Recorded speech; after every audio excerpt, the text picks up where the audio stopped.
Good morning. God definitely has a sense of humour. This verse that I've been given for today, planned a couple of months in advance, says, "Let every person be subject to the governing authorities, for there is no authority except from God, and those authorities that exist have been instituted by God." It's a tough verse at the best of times, but we might be wondering what is going on at the moment. I should say I'm recording this on Friday afternoon.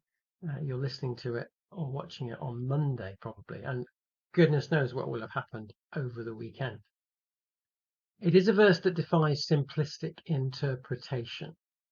It's a verse that can be misused and indeed has been misused and abused.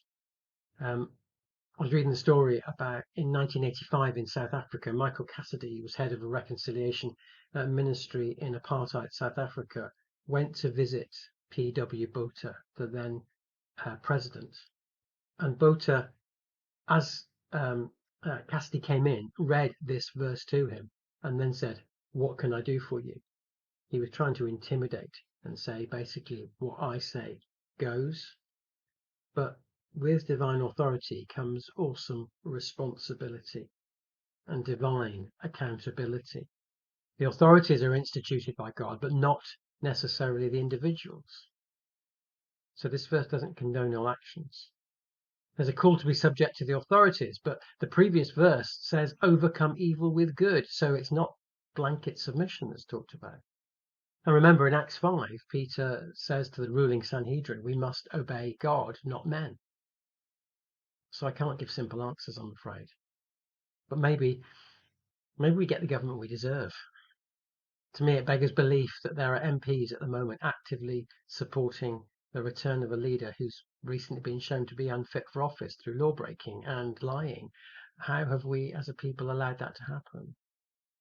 Maybe the call is to pray more and get more involved in political life.